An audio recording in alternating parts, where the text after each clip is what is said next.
What's up, gentlemen? How's it going? Good, how are you? Good, man, good. Pleasure's mine. I got a question. So, Randy, you talked about your craziest professional fight earlier. What about your guys' non-professional fights, like outside of the octagon?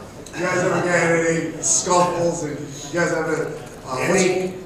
Yeah. Let's hear your craziest freaking scuffle story. Yeah, craziest. You have to change the name. I was never a big street fighter. I never got into a lot of fights. I think 2 all through school.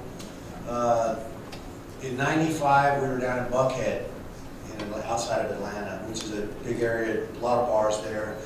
Dan Anderson and I had just made the world team for Greco-Roman wrestling, and they were putting on the freestyle world championships as kind of the precursor to the '96 Olympics. So we're celebrating. We just made the world team. We went out to Buckhead and had a few cocktails, which is usually how these things start. Like, oh yeah, here, hold my beer, watch this. We weren't trying to start any trouble, but I put my hand on a car to tie my shoe, and next thing I know, there's 4 guys coming out of this club saying, "Hey, leave that car alone." And I was like, "Sorry, I wasn't doing anything to the car." And one of the guys had a bat, and I couldn't figure out what he needed a bat for. He wasn't doing anything. I ended up snatching the bat from him and chasing him back into the club. I never caught him. Came back out, and Anderson had the other guy, one of the other guys on the ground. His shirt was gone. I'm like, what the hell? And we ended up walking away. Nobody got hurt, but that was probably one of the craziest things. And then the coup de grace of the story is I was on the board of directors for USA Wrestling at the time as an athlete's rep. And we had a big board meeting in conjunction with the World Championships going on there.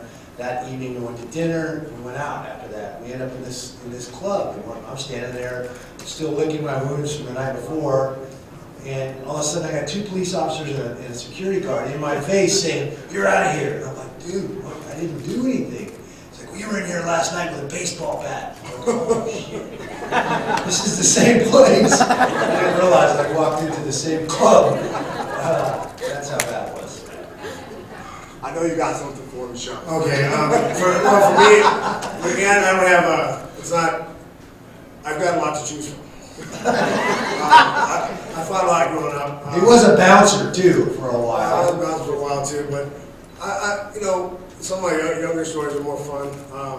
I was probably 21, out in Isla Vista. I was walking down Isla Vista, where we went. I grew up fighting out there, probably every weekend almost, I think. Now, don't get me wrong, I always say I never started a fight, but I just never let guys out of them really easy either.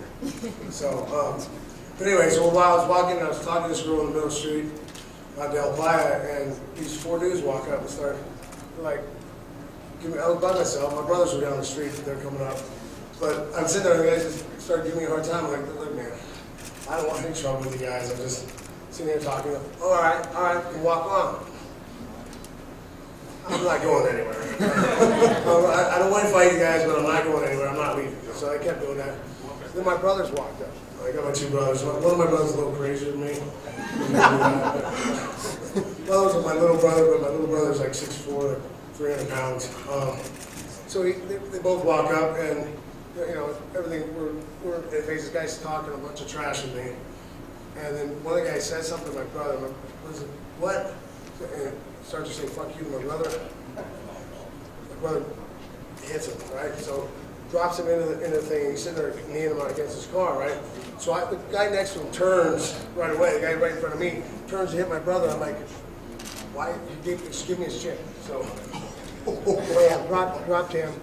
Took one of the guys. took one of the guys through the car, in between his cars. I'm hitting him, meeting him in the fence.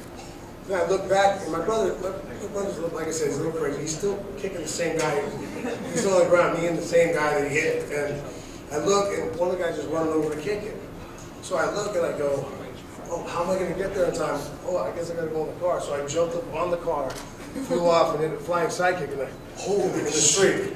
Hit the guy, he did my 180, fell down, and that was about it for the fight. I go back to school, and one of my friends goes, "Hey, were you in Isla Vista last weekend?" I'm like, "Yeah, why? You didn't happen to jump off a car and kick someone?" He's like, "Yeah, well, I wasn't there, but it was So, yeah, that was a fun story. It was just an interesting. I never thought I'd use a flying sidekick in a street fight, but it actually came in handy. Awesome. Nice. Thank you, Jess.